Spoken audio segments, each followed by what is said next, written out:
में चल रहा मामला, फिर भी जेडीए ने दिए नोटिस। जमीन पर चल रहे स्कूल को भी खाली करने का नोटिस। जयपुर। जब कोर्ट में मामला चल रहा हो तो किसी भी तरह की विभागीय कार्रवाई नहीं की जाती है, लेकिन जेडीए ने सुप्रीम कोर्ट में मामला विचाराधीन होने के बावजूद जमीन को खाली करने के नोटिस जारी कर दिए हैं।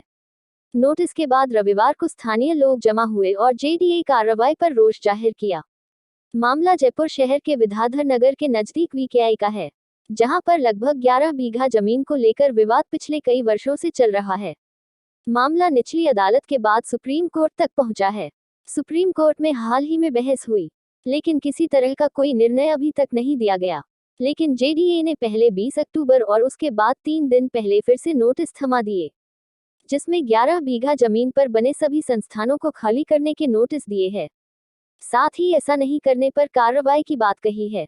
जमीन के मालिक छोटू राम मीणा और उनकी पत्नी राजबाला मीणा ने जेडीए के नोटिस पर विरोध जाहिर किया।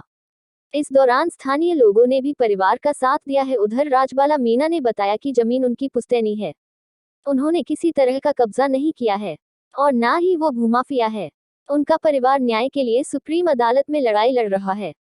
राजबाला मीणा ने आरोप लगाया कि बेशकीमती जमीन होने के कारण इसे हड़पने की कोशिश हो रही है। वीकेआई के जोन 2 में बीरपीपाड़ मल्होत्रा नगर में ये जमीन है। मालिकाना हक को लेकर जेडीए और कब्जेधारियों के बीच कोर्ट में मामला चल रहा है। जमीन पर मार्बल व्यापार, गोदाम, ऑफिस और स्कूल भी बना है। उधर स्कूल संचालक गिरधर माहेश्वरी नोटिस के बाद परेशान है, साथ ही विभागीय स्तर पर गुहार लगा रहे हैं। गिरधर माहेश्वरी का कहना है कि उनको जमीन खाली करने का नोटिस दिया गया है, लेकिन उनकी स्कूल में 200 बच्चे पते हैं, जो कि बीच सत्र में परेशान हो सकते हैं। स्कूल का भवन बदलने के लिए उनको पहले शिक्षा विभाग से विभागीय स्तर पर परमिशन लेनी होगी, उसके बाद वो जगह बदल सकते हैं। तब तक के लिए गिरधर माहेश्वरी ने जेडीए से मानवीय दृष्टिकोण अपनाकर राहत की मांग उठाई है। मैं गिरधर माहेश्वरी, डायरेक्टर सृष्टि इंटरनेशनल हाई स्कूल जयपुर।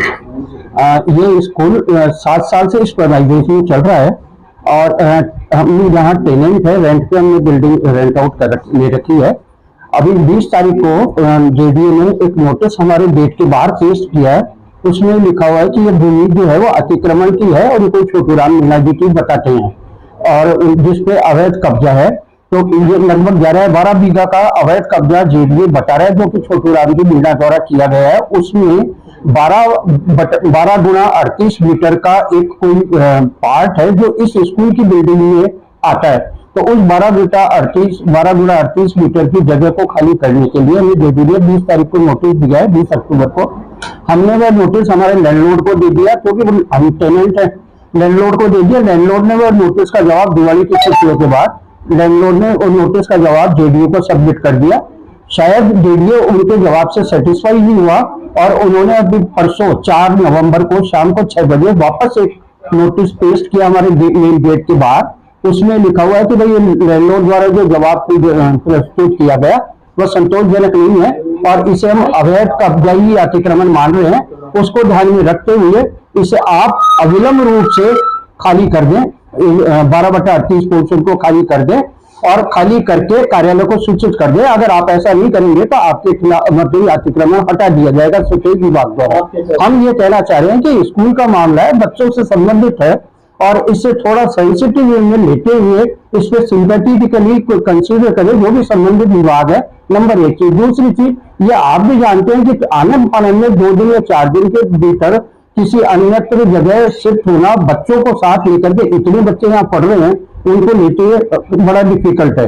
तीसरी चीज ऐसा है कि स्कूल अगर अपने मैनेजमेंट अपने विवेक से किसी अन्यत्र स्थान से स्थानांतरित भी करना जाए, सिद्ध भी चाहे, तो शिक्षा विभाग के नियम अलाउ नहीं करते हैं किसी भी एक जगह से दूसरी जगह, चाहे वो एडजॉइनिंग बिल्डिंग हो, उसमें भी शिफ्ट होने के लिए शिक्षा विभाग की अनुमति जरूरी है। बिना अनुमति अगर कोई भी स्कूल संचालक दूसरी जगह शिफ्ट कर लेता है तो वो मान्यता तुरंत प्रभाव से रद्द करने के शिक्षा विभाग के प्रावधान है। तो मेरा निवेदन ये है कि जो भी आदेश होंगे चाहे संबंधित विभाग के या माननीय न्यायालय के, वो हम ऑनर करते हैं उनके वर्ड्स को, उनके इंस्ट्रक्शंस को। अगर वो कहेंगे हम खाली कर देंगे, खाली करने में हमें कहीं कोई ऐतराज नहीं है, लेकिन हमें इतना सा समय दे दें कि हम मीनवाइल दूसरी वैकल्पिक व्यवस्था करके और हमारे शिक्षा विभाग को हम अपना आवेदन प्रस्तुत करके कि भाई हम दूसरी जगह शिफ्ट होना पड़ रहा है। सृष्टि इंटरनेशनल स्कूल यहाँ पर मैं एक अपील रखना चाहती हूँ कि ये विद्यालय बच्चों का है, बच्चों के लिए है, तो बच्चों के भविष्य को देखते हुए थोड़ा सा समय यदि हमें मिलता है, क्योंकि एक प्रोसेस के साथ ही विद्यालय शिफ्ट हो सकता है। विद्यालय 2 या 3 दिन में नहीं शिफ्ट हो सकता, उसके लिए हमें एक प्रॉपर फॉर्मेलिटी शिक्षा विभाग में कंप्लीट करनी पड़ती है। तो इसके लिए जितना सा समय लगे वो समय हमें मिले, क्योंकि यहाँ पर बच्चे पढ़ रहे, तो उन बच्चों के भविष्य को ध्यान में रखते हुए ये बहुत जरूरी है कि हमें एक पर्टिकुलर समय दिया जाए। हाँ सर, मैं राजपाल मीना हूँ, छोटू जी की वाइफ। सर, ये हमारे जो जमीन में खड़ी हूँ, हम 40-50 साल से यहीं पे हैं। ये हमारी पैतृक संपत्ति है, खातिरदारी की जमीन है मेरे दादा परदादा की सर। तो सर यहाँ हमारा जेडीए का सर इसमें केस चल रहा है सर, ठीक है। और अभी फिलहाल सर विचाराधीन है सुप्रीम कोर्ट में सर। 2018 में हमने केस वहाँ फाइल किया, सुप्रीम कोर्ट ने हमारा केस एडमिट किया। उसके बाद सर 3 नवंबर को सुप्रीम कोर्ट में हमारी बहस हुई, और वहाँ के जो जजेस हैं उन्होंने जेडीए के जो वकील वगैरह हैं सर, तो उनको बोला, जेडीए को बोला कि तुम काउंटर फाइल सबमिट कीजिए, और हमारे जो लोग एक्सपायर हो चुके उनके नोटिस जारी किया। लेकिन सर उसके बाद 2 दिन की छुट्टी आ गई सर। उसमें सर इन लोगों ने 2 दिन की छुट्टी का सर जेडीए ने उठाया फायदा, और कम से 15 दिन से परेशानी सर कर ही रही थी, और 2 दिन में उन्हें इतना परेशान कर दिया है कि ये दिखाना चाहते हैं कि भाई ये इनका कब्जा है। वो रात जो खाली कराना चाहते हैं, वो धमकी देते हैं कि सुबह 5 बजे आके हम यहाँ पे तोड़ाफोड़ी करेंगे और यहाँ पे कब्जा दिखाना चाहते हैं। और प्लस साथ में हमें भूमाफिया बता रहे कि हम भूमाफिया हैं सर। सर भूमाफिया ऐसे थोड़ी ना होते हैं सर। भूमाफिया अगर होते सर तो यहाँ पे पता नहीं क्या होता सर। आज भूमाफिया के इतनी जगह छोड़ते, ये जगह दिख रही है ना सर, ये जगह मतलब सबके नजरों में है सर, चाहे जेडीए हो, सरकार हो, बिल्डर्स हो, सब हो, ये सबकी सांठगांठ है सर। क्योंकि सर अगर जेडीए को कुछ करना होता तो 40 साल में क्यों नहीं करा, जब 40 साल छोड़िए, विद इन 25 ईयर्स में क्यों नहीं किया उन्होंने। और जब वो कहते हाई कोर्ट में केस जीत गए, उनकी जगह है, तो फिर हाई कोर्ट जीतने के बाद उन्होंने क्यों नहीं किया, 4 साल के हमें समय क्यों दिया। अभी सडनली जब हमारा बहस में केस जाता है, ये सब उनके पास नोटिस वगैरह आते हैं, तभी वो ऐसा क्यों कर रहे हैं सर। तो सर दिख रहा है ना साहब कि इसमें काफी लोग मिले हुए हैं सर। और सर सबसे बड़ी बात कि हम अकेले नहीं है, 30 साल से बंजारे यहाँ पे रहकर लोग हैं, हमने किराए पे लोगों को दे रखा है, अपनी जिंदगी जी रहे हैं, जीवन उनका जिंदगी तो यहीं से चलती है सर। इतने सारे लोग यहाँ पे हैं, सबको बोल रहे हैं कि, लेकिन उनकी जो झोपड़ियां तोड़ने को तैयार है, सबको नोटिस दे रहे हैं सर। मुझे बताइए सर, जो बच्चे जहाँ पे पैदा हुए, यहीं पल गए, वहीं पे उनकी शादी हो गई, तो सर ठीक है, भूमाफिया की वहाँ पे ऐसा होता है क्या सर। और सर कौन सी जमीन पे ऐसा होता है सर।